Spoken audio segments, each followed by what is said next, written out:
what's up, guys? It's your boy Blue from Curse Crow Gaming, and we're back finally with another series. This is going to be Hooked on You, which is a Dead by Daylight dating simulator for those of you who don't know. We recently posted a schedule, so we're going to be doing Call of Duty on Twitch on Monday and Friday, 10 p.m. to 4 a.m., and then we're going to be playing Dead by Daylight Wednesday, Thursday, 10 to 4. And then we're going to have uploads for YouTube videos on Tuesday and Saturday. There's going to be no content on either platform on Sunday, most likely. But this is the current series we're going to be working on. It's going to be a 4-part series, I believe. But what the gist of it is we are about to go on a lovely date with 4 people who want to kill us. I have no idea what this game is like or anything like that, so we're kind of going into this blind. What is our name? Our name is Blue. Welcome to your dream vacation. Before we get started, what shall we call you? And our name is Blue. Alright, what are we doing? What are we doing?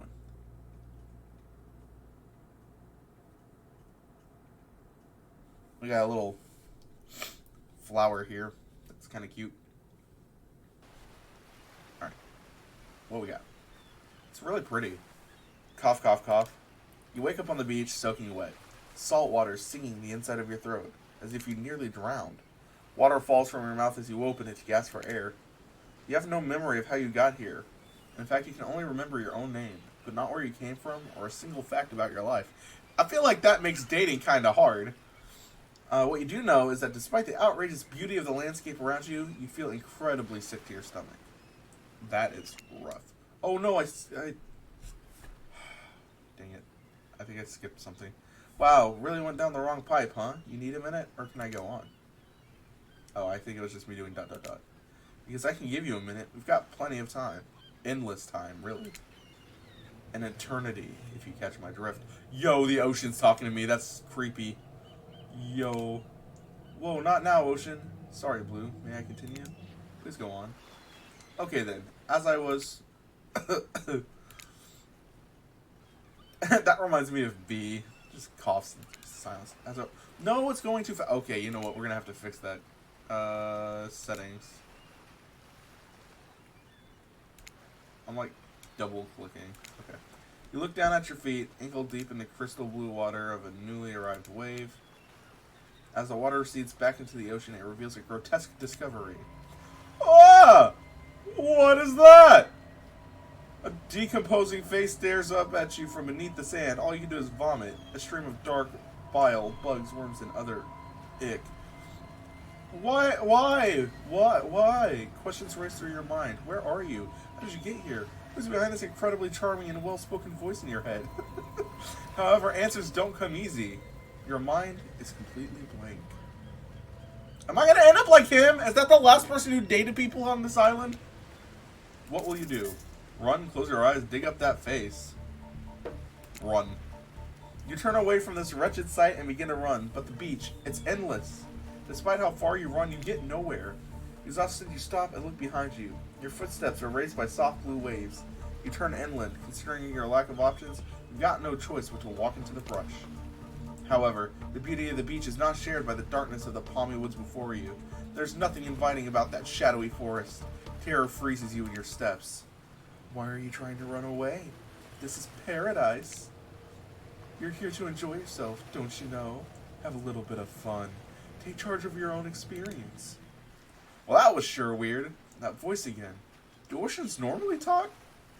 Your memory isn't right, but you're pretty sure you remember learning as a child that oceans do not speak directly to people in spooky terms. Your mind doesn't have a chance to linger any longer on your current situation as you feel something soft bump into your foot. It's a bloody volleyball. When you look down, you find a volleyball sitting in the sand there next to you. You stare down, frozen. A voice calls out from behind you. Little help, please? You turn around, and when you see what's waiting for you, your jaw just about hits the ground. Oh. Why do you have blood on your mask? Hi, Huntress. Hi, Wraith. Dang, you look kind of nice, my guy. Spirit! She's so pretty. Oh, she's creepy when she blinks. And Trapper.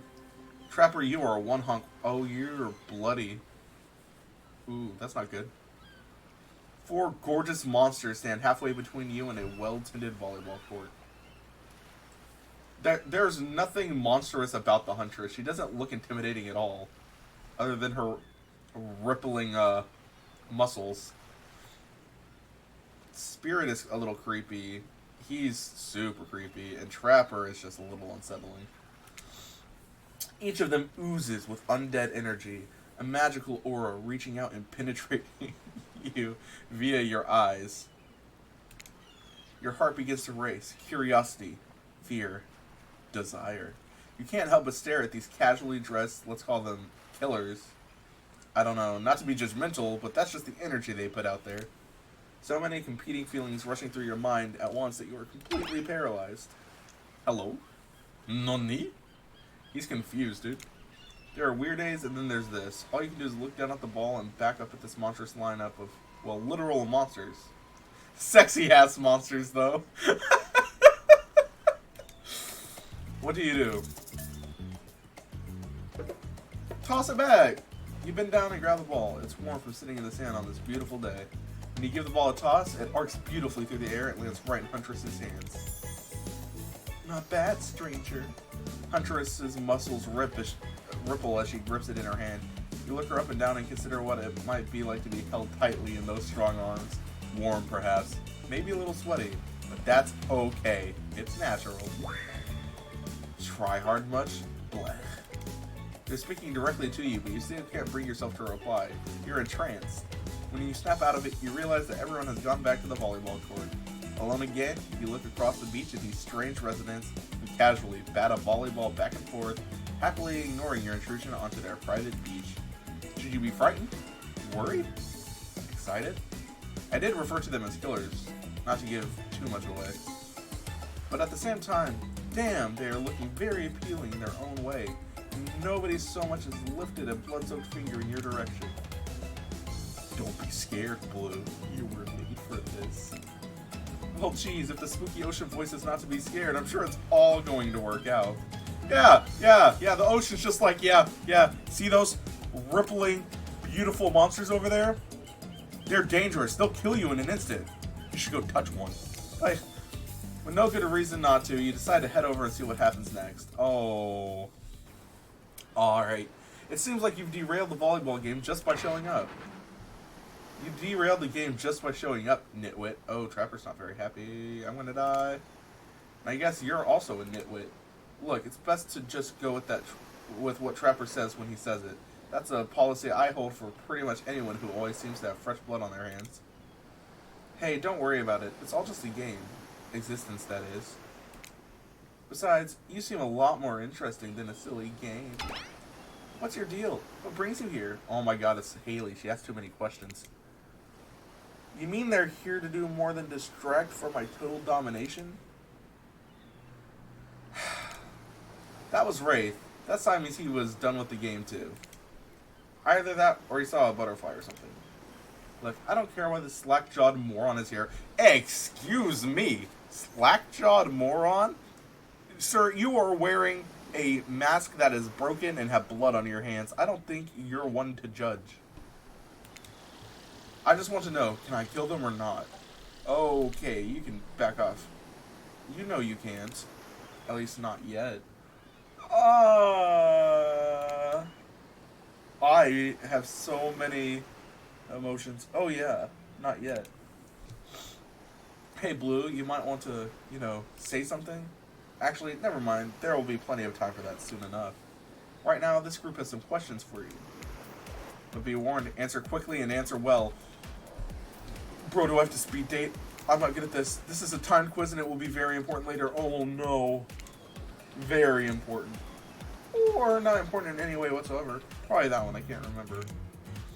How attractive would you say you are? I'm average. I'm pretty average, I think. Just another face in the crowd. Another normal, meaningless life in an endless cycle. Spirit, you're really a buzzkill. I think you're quite cute myself. Like a chipmunk or a grizzly bear.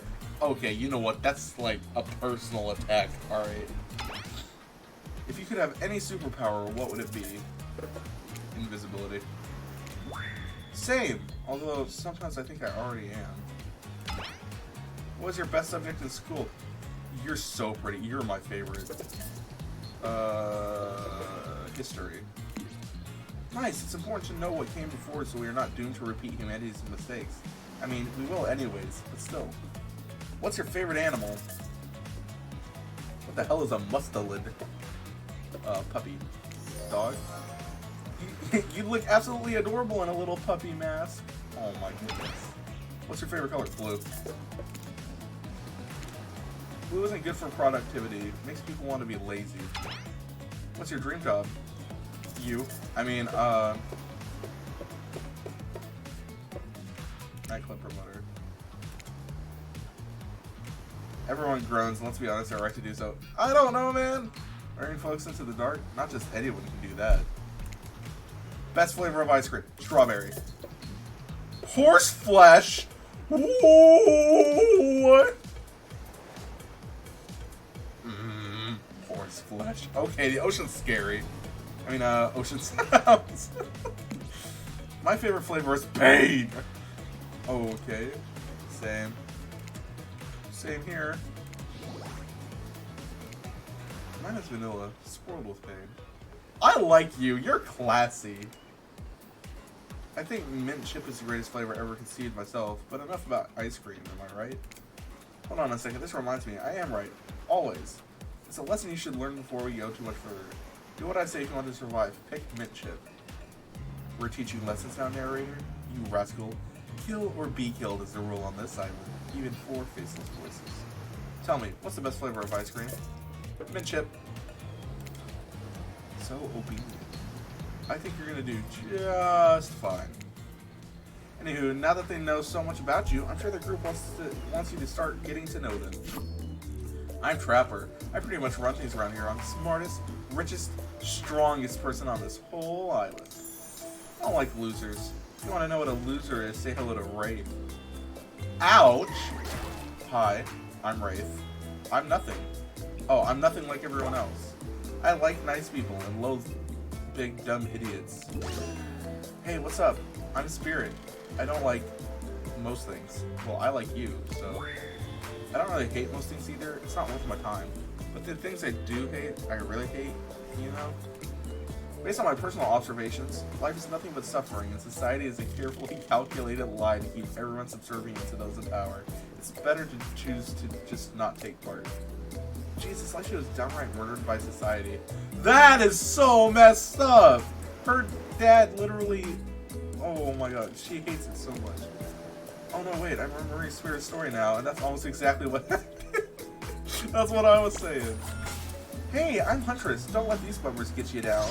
There's lots of fun to be had on this island, along with lots of love. Yeah, there it is, if you know what I mean. Grow up. Grow a body? I've explained this 1,000 times. I'm dead, but I'm not a literal ghost. I just create a trail of fog. I'm not made of it. Whatever, fog body. That's not nice. He's not nice. Wow, but I didn't expect him to have... You love it. I didn't expect him to have so much personality, only sometimes. You really? That's disgusting. That's why she likes it. Don't speak for me, I also hate it. Stop speaking entirely, actually. I love her so much. She's a whole mood. For the first time ever, I agree with Wraith. Let's move on, otherwise they'll do this all day. Besides, if I know this crew, and I do, don't want to show off soon enough. If we're done playing, let's do something else instead. Wow, for once I actually agree with the meathead. I say we go to my yacht. It's the massive boat docked nearby. I'll give everyone a taste of true luxury and power. Wraith rolls his eyes, as you should. Don't mind him, he just hates fun and happiness. No, I hate the endless, desperate, soul-crushing pursuit of wealth, the way it's flaunted needlessly, and the cruelty it engenders. Wow, hanging out by the pool. I find the water calming, simple, beautiful. What about our volleyball game? We can exercise and have some fun as a group. Are you all serious? There's a perfectly good lounge to chill out at right here. I'm with Spirit. I just want to lounge. I'm tired, and besides, I hate being in the sun. Where do you want to go? I'm with her. No! That was the yacht? Ah! How was the yacht? Perfect. You obviously have a modicum of taste and good judgment. At least I hope you do. Guess we'll find out. Worst case, we'll find out how strong your bones are, how heavy you are to pick up and throw, and how fast your lifeless body sinks. Should be a pretty chill day, regardless. Oh my god, it's Claudette and Dwight. I don't want to go with him, though. Hold on. For just one moment. This is Dwight and Claudette, our activities coordinators.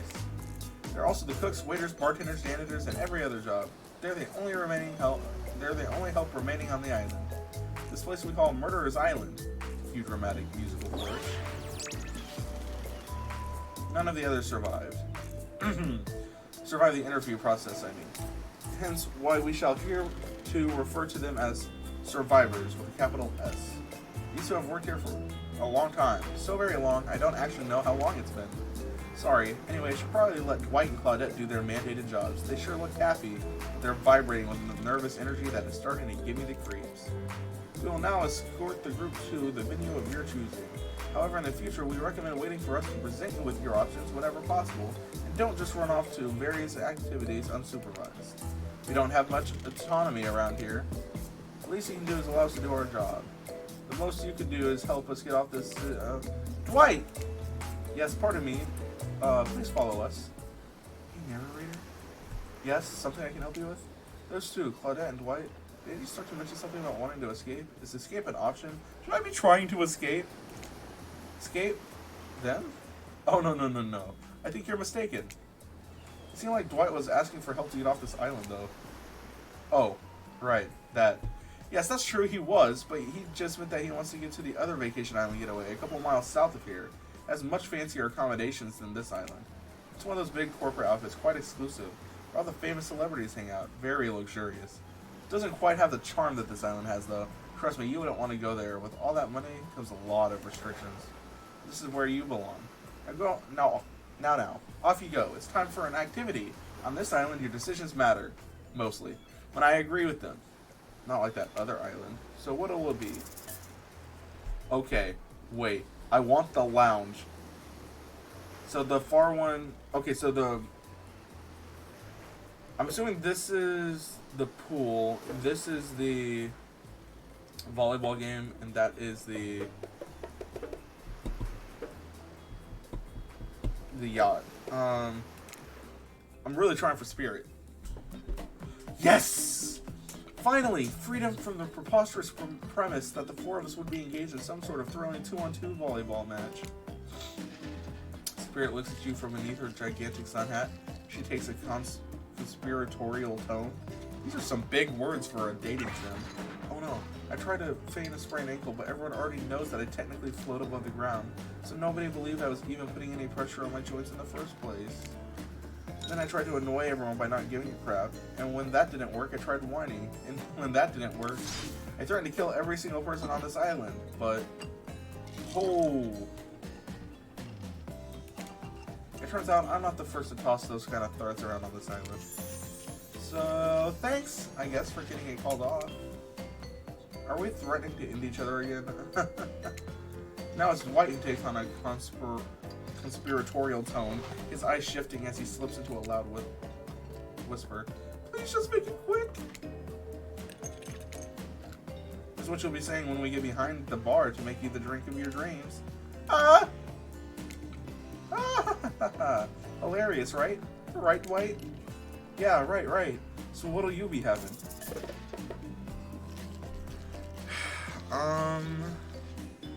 Vodka soda, a sangria, scotch and rocks, virgin daiquiri. What would spirit like? I mean, sangria is kind of like bloody, I guess. So we'll pick that. Something fruity but refreshing. Hold the coconut rum. A sangria, maybe? My pleasure. That sounds nice. We used to make drinks like that back home. Well, not we, exactly. I watched someone drink a drink like that once. They looked happy. That's your chance to be the one with the drink. What do you say? This is some sort of juice for a child? Are there children hiding about? No, it's for adults. The kind who like, you know, tropical fun.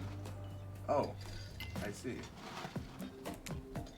Huntress really seemed to perk up at the idea of kids being around. Is bummed to hear there aren't any. but I'm glad it's just grown-ups on this island. Personally, little ones should definitely not be exposed to this. Not my cup of tea, but okay, sure. We can still use it for a toast, yeah? To new adventures. To new friends. To, clink. You just say clink? No. Since we fulfilled your request, it's time for you to return the favor. I should have known there was a catch. Icebreaker time! I swear, had I known they'd pull this kind of faux enthusiastic community building crap, I'd have suggested we attempt to walk to the lowest point of the ocean before I ever set foot near this point. You don't think it could be kind of fun? A little fun? Never mind. I hate it. This sucks. But it could be fine. Whatever you say. Has anyone seen my hat? Literally never seen him in a hat. If we must make small talk, I'm at least picking a topic before we end up being forced to do some lame improv game that nerds learn at their non-sports after-school activities that I definitely never did because I'm no nerd. That's a stab at Dwight because Dwight did those. Methinks a certain someone doth protest too much. Sitting here on this beautiful sunny afternoon, warm sand beneath the cool fog beneath my severed feet. The topic I choose is books, novels, comic, fiction or non. Reading is the only real escape for me, an inescapable horror of life, the escape into your own mind. A groan rolls through the crowd.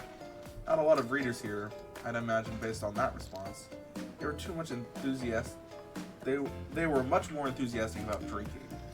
Considering the situation we're in, it seems an appropriate time to ask you, Blue, what's your desert island book? The one book you'd bring with you if you were, well, on an island like this. When it has to be classic horror for reasons that should be obvious. She means because this is an island of horror villains, and also, those books are all in the public domain. Nothing too modern. Humanity has really gotten soft these past 100 years, so what's your favorite? Dracula, Frankenstein, Dr. Jekyll, Dracula. Dracula is one classic that's still scary. To be seduced by some beautiful stranger, only to learn later on that they're an immortal villain? Oh, wait, it's Spirit. It's downright thrilling. Well, I guess, but I was going to say that despite the deviant behavior of Dracula and the threat of possible danger, or even death that he poses, you can't help but get turned on by the liberation from the status quo that he represents. Same here. So what if some old doctor says he's a bad boy, he's supposed to reek like garlic and sleep alone? Who do they think would buy into that?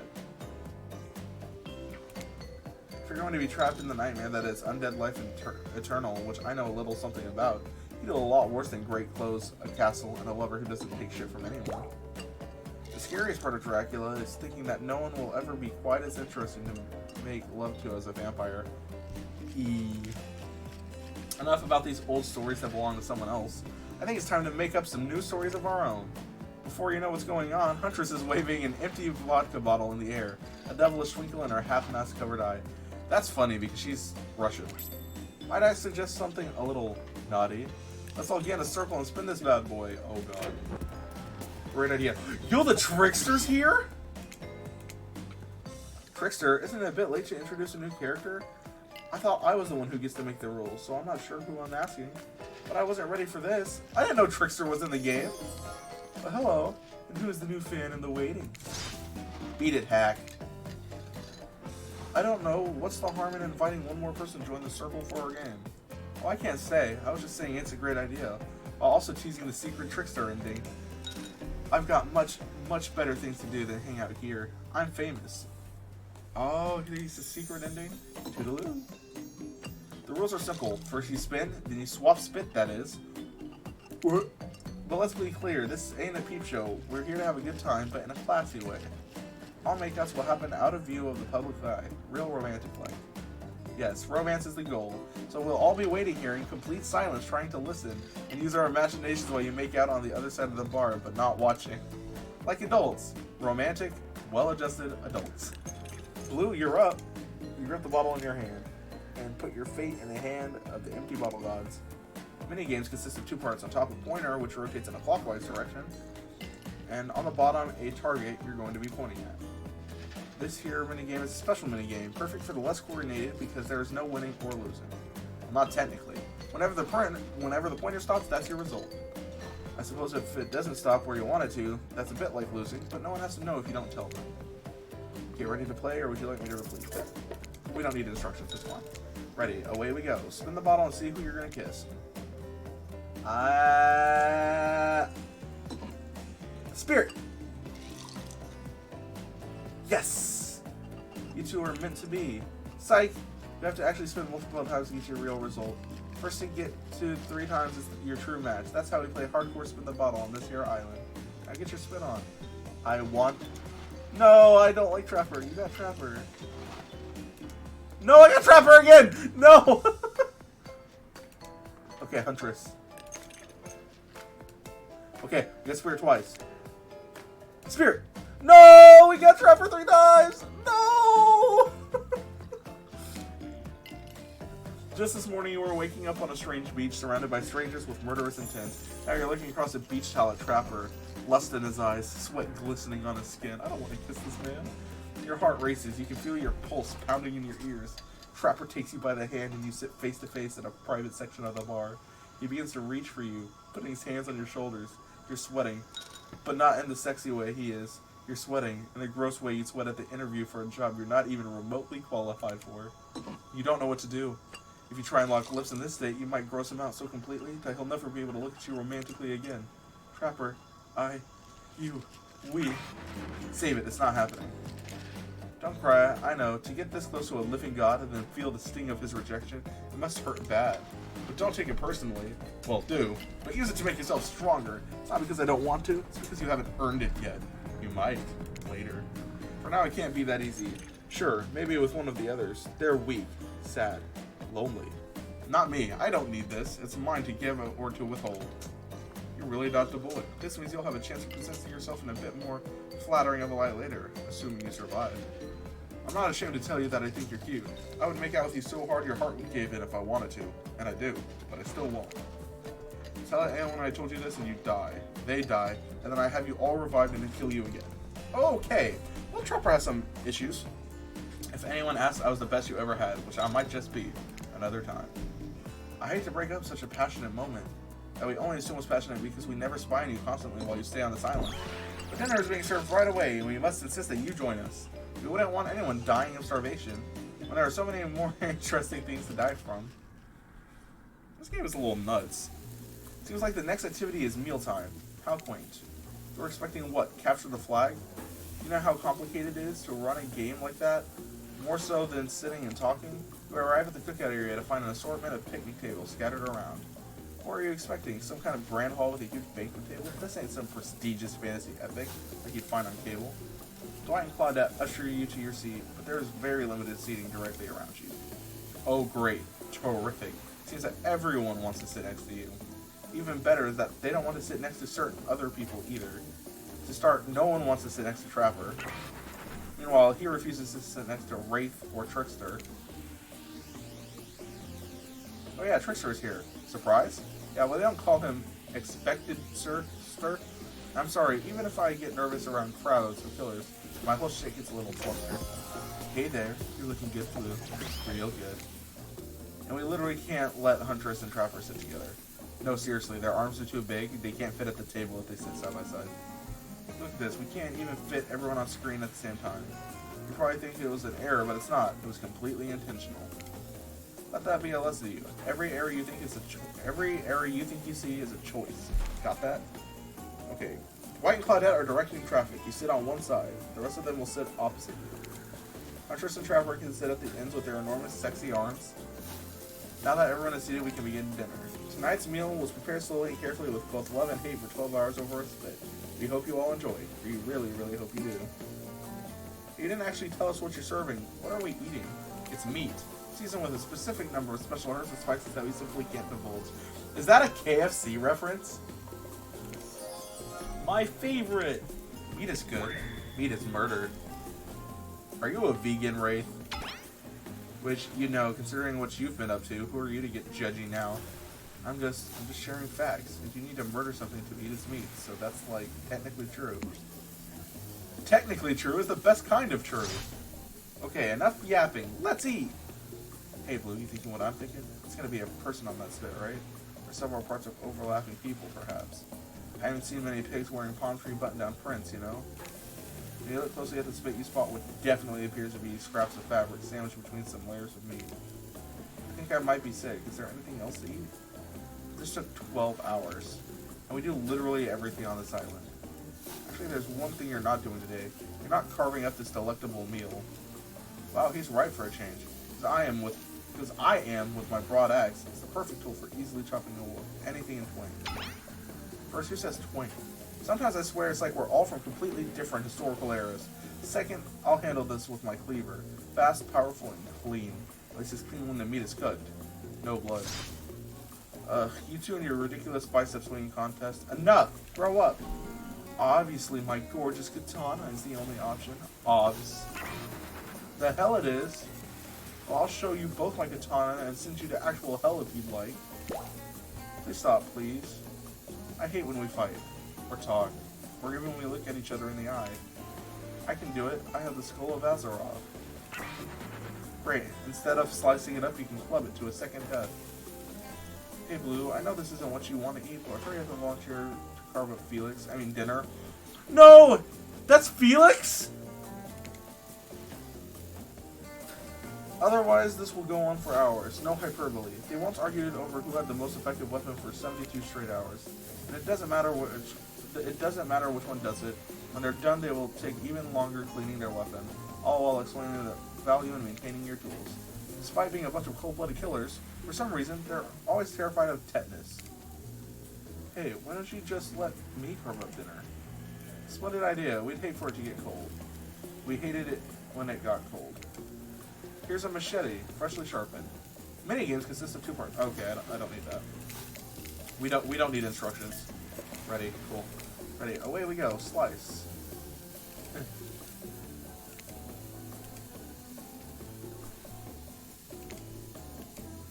See, I'm just a natural.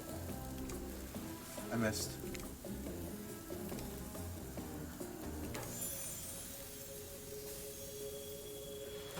That was pretty good. I'd like to see what you could do with a less clumsy weapon. Yeah, I said it. Machetes are dumb. Dinner is finally served. For real. That sounds especially... the sounds, especially coming from the mass killers while they eat, which involves lifting their masses and shoving food up behind them, are nasty. Spirit, meanwhile, doesn't even eat. She's the only one who seems to really be embracing being dead. They're all dead, right? This is obviously hell, I mean. Come on, we're still trying to be serious here. You think mystery comes easy? Claudette and Dwight aren't the only ones who've been working their asses off to make this night perfect. Well, at least they're lifting their masks. This is only 99% as disgusting as it could be if they just tried to mash stuff through there. Spirit, why aren't you hungry? The 2 best things about being dead is not having to eat. That's only one thing. Think about it, Blue. Number 2 is no number 2. One less thing to think about in the afterlife. Even if I wanted to eat, I have no idea what would actually follow. You might have noticed, but I'm mostly just a bunch of dismembered body parts floating in a spectral form. Do you see how deep this cut in my abdomen is? I don't think my digestive tract connects anymore. Between the food and the behavior of the group, this might be the worst meal in history. But even worse is they're staring at you. You're not eating. They don't like that. I don't want to eat people. I think they want an explanation why. What do you want to tell them? Look at that seagull! Wow, you ever see a seagull that big? I haven't. That's incredible! Anyway, what were we talking about? Lame misdirect. I tried. Yeah, she's right, Blue. Pretty lame. Own who you are. Never compromise. You get washed up on this island with no memory of who you are and how you got here? Yes, you did. Poor thing. You have no idea the last time you ate a real meal and you've been standing in the sun. But the seagull... Uh-oh, he just made a lot of good points. I swear. You're beginning to feel lightheaded. It waved at me. Maybe you need to eat to survive here. Either that or someone poisoned you. No, wait, you haven't eaten, so you can't be poisoned. Whatever the answer, you're clearly about to pass out. Oh, hey, it's me again. Your friend, mentor, and guide. Narrator to the narrator. The ocean. Not sure how I feel about that characterization, but I'll allow it. Real life quote. That feels strange, but I'll allow it. I brought you here, and I might be the only one who can help you now. There's only one thing you must do to survive. You have to figure out why you're really here. No one can tell you, not unless you follow the right path, or at least a right path. There's too many of those to count. Hopefully you picked at least one of them, because there are even more wrong paths. Many of them lead to your demise, others lead to something even worse. Starting scene's over and having to fast forward back to where you were. Am I right? For this place holds many secrets, even from itself, but the one that truly matters can only be learned if you answer the most important question. Why are you here? Why are you here? Answer that and you'll learn the truth. The ultimate truth. Vague. Mysterious. Gotta give it up to this ocean character. That's some quality early game storytelling. Hold on, I'm back. One more piece of advice. You've made many choices by now. Some of them I liked, some of them I did not. It's in your best interest to make more choices that I like. Okay. You wake up to find Trapper holding your limp body, gingerly pouring cool water into your mouth. You had me worried there, passing out like that. I thought maybe you died. That would have been terrible. Nobody dies on this island without me killing him. You hear that? Nobody. Thanks, I guess? Don't mention it. Don't mention it. Someone might think I care for you. That can't happen. I've got a reputation to uphold. I'm starting to understand, I think. When you went down, it looked like you hit your head on the edge of the table. If it were me, the table would have been the one to crack open. I'm sure it really hurts you, though. So I figured a little ocean air might help you wake up, and I brought you down by the water. That's really thoughtful of you. What? Magnificently muscular, wealthy, artistically gifted Adonis can't also be thoughtful? Don't answer because it's obvious. Adonis was, I'm not using that word, killed by a boar? Get out of here with that garbage. I do find myself in an unusual position, though. Despite the overwhelming probability that I'll eventually find myself sitting over your lifeless corpse, I don't want you dead just yet, so I'm here to talk to you like a regular human person.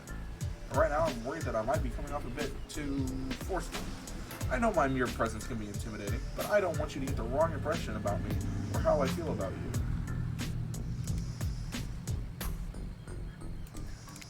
So, I'll just put it out there. I might possibly like you. I can't say that about everyone, or really anyone else on this island. There's something different about you. You aren't like the others. Henceforth, I think it's time I shared something with you that I haven't shared with anyone in a long time. It's a big part of who I am, and I think you're ready for it. You watch as Trapper reaches into his singlet and pulls out some sort of rolled-up scroll of paper. He grips it firmly in his hand. It's one of my sketches. I don't know if you know this, but I love to draw. The arts have always been a passion of mine. Would you like to see it? Yes. Yes, I'd love to. I'm so excited you're ready to share this with me. Trapper does not unroll the paper and show it to you. He simply stares at you and watches your smile soften and fade. The longer he stares at you, the closer he seems to get. What an interesting response. Thanks, I hope? Trapper looks at you with a piercing look, even through his mask. He smirks, but it's not clear why. Then he turns and leaves. Just as things are really heating up, you hear a flurry of footsteps behind you, and you quickly spin around, ready to fend off whatever new danger has popped up on this strange island.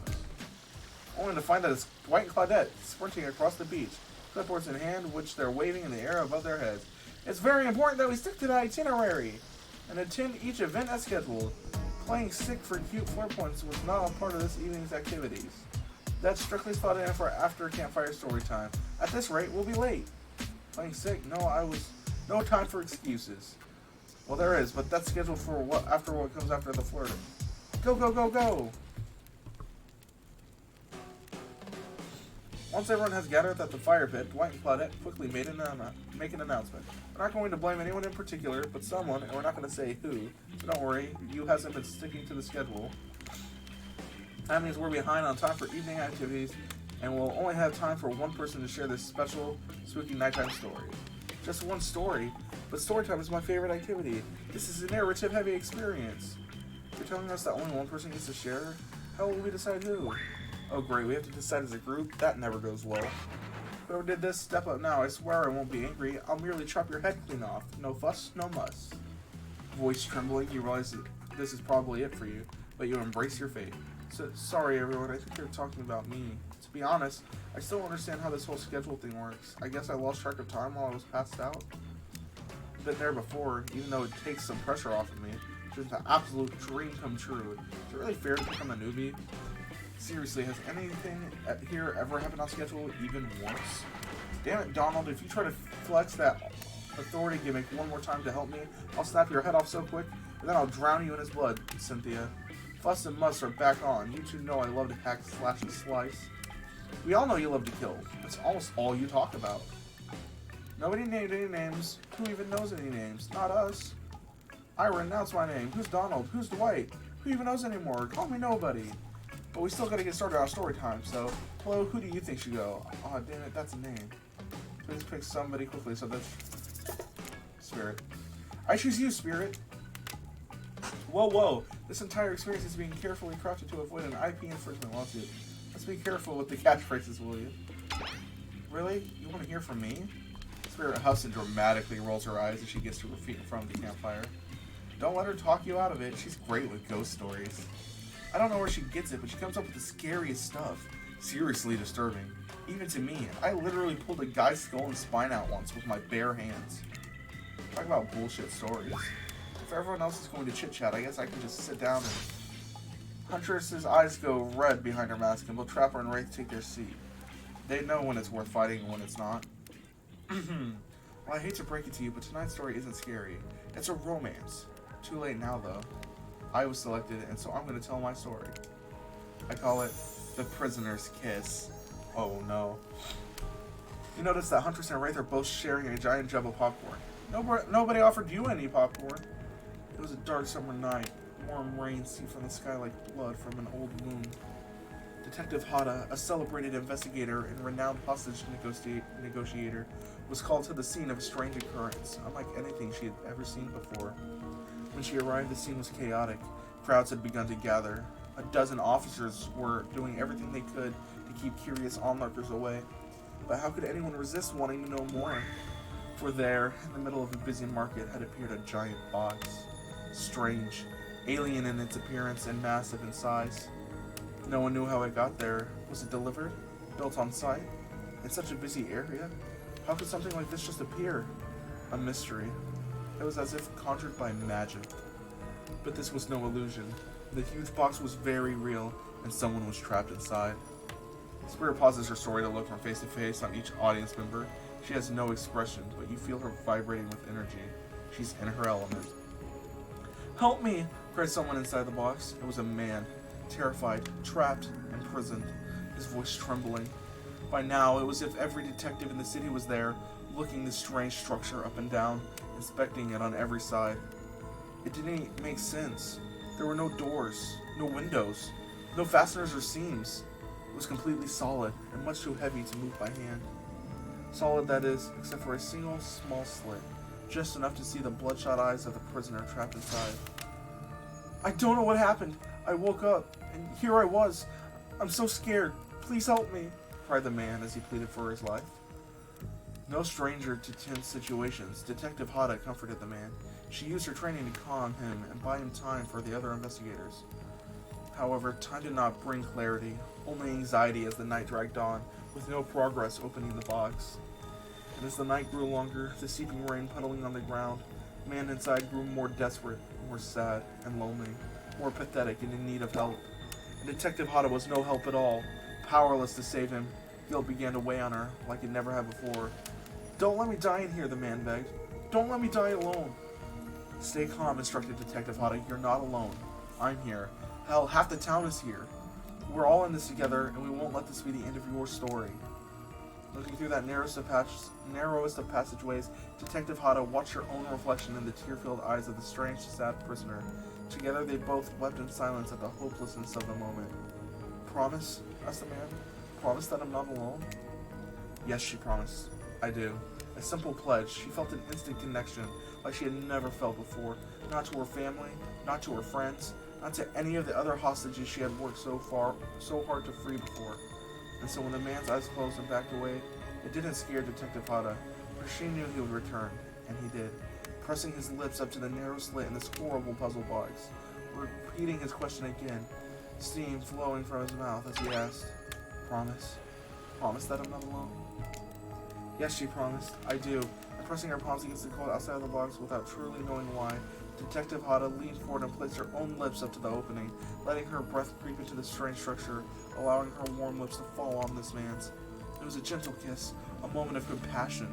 She could feel in this brief contact the beating of her heart, pulsing blood through every inch of her body, matched beat for beat in his soft touch.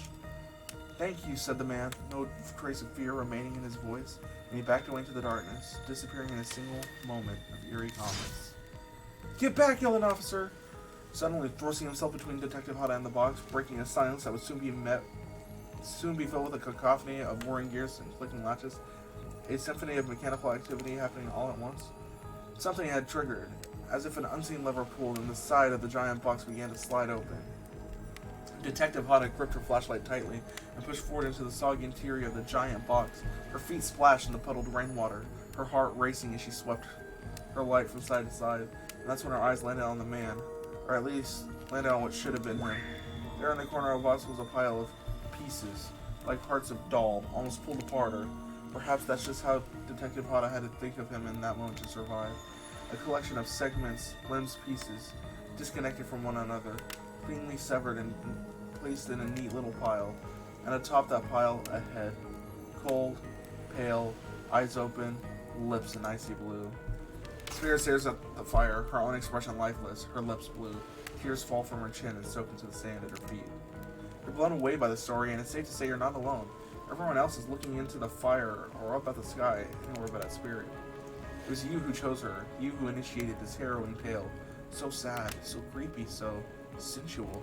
She really went into great detail when it came to describing that kiss. Too much detail. Now no one is sure how to act.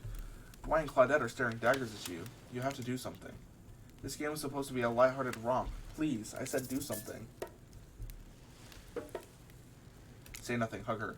You stand and without saying anything, approach Spirit, reaching your arms around her for a hug.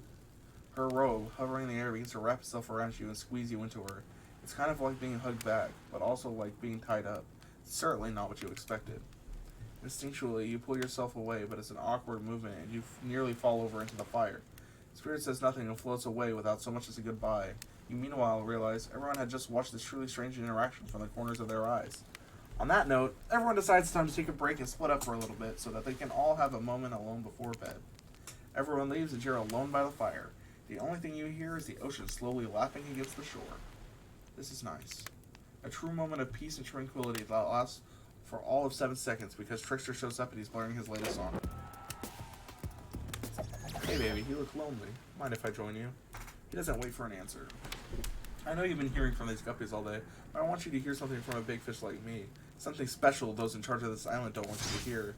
I am the ultimate catch on this island, the only lobster in an ocean of sardines. No one can give you what I can. You just have to find me. Come find me, baby. Trickster leaves. You're a bit confused with what to make about his cryptic clues, but you aren't going to get any time to yourself to think about them just yet. Spirit approaches you.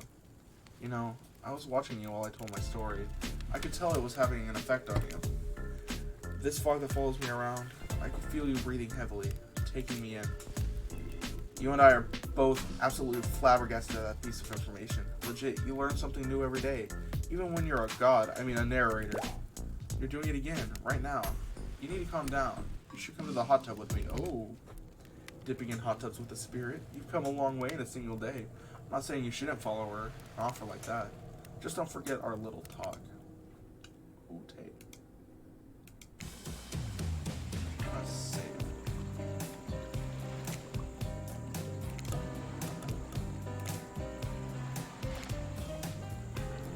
Alright, we've been going for a while. I'm not sure how long this is going to go, but I think now is as good a time as any to wrap this up.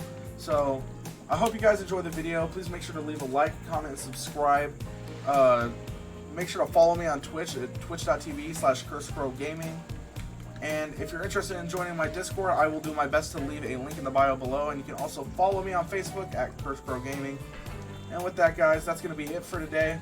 Thank you for swinging by, and I will see you in the next one. Bye!